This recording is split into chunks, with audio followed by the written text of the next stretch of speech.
Video for today mga maklods. May gagawin na ako dito sa workshop. Yung barbula ng oil. Matigas ito. Papalambutin ko siya para ready na for gagamitin na namin. At saka malambot na siya. Kasi matigas to mga kamaklods. Ang ngalan ng barbula to, butterfly to. Pero ano to siya, yung bushing, hindi siya bearing. Kaya dali lang siya matest pag hindi mo siya palaging nagasahan sa loob. Yan, ginamitan ko na ng pipe wrench para makaikot ako. Ayan o.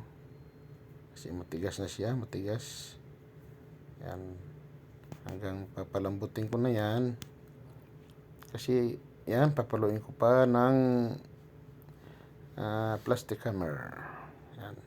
Plastic yan siya na hammer para hindi masira yung shaft niya. Ayan, dyan siya tumitigas. Yung area na yan, kailangan dyan linisan mo. Tsaka tanggalin yung mga grasang luma tsaka kalawang-kalawang. Kasi dyan pumapasok yung alat, dagat. Ayan, linisan mo yan. Palo, kabilaan. Ayan, dyan o. Linisan dyan, tsaka isprayan ng penetrate para hindi siya tumitigas. Ayan. Ganyan, o. Ayan. Malambot na. Ayan, kondisyon na yan. Lagyan ng penetrating yan, o, kabilaan, palo, kabilaan. Ayan, ikot. One hand na lang. Lagyan ulit ng penetrate. Ayan, ganyan ang trabaho ko sa barko. Ayan, di ba? Okay. Ang ginamit ko palang grasa, ito yung muli grease. Ayan. Anti-corrosion yan siya.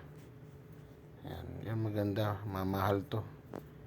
Pinapadala talaga sa kumpanya yan para, ayan, lagyan ko na marami. Lagyan na mikos-mikos ng mga kamaklods. Mikos-mikos. Ayan. Para hindi maano ng alat. Yan, ikot to. Punta parang power steering na yan. Mga kamaklods, oh. Diba? Power steering? Oo. Diba? Ganyan lang trabaho. Parang pagandahin yan, oh. One hand na lang, oh. So, dito lang muna ang video ko mga kamaklods. Bye-bye. I love you all.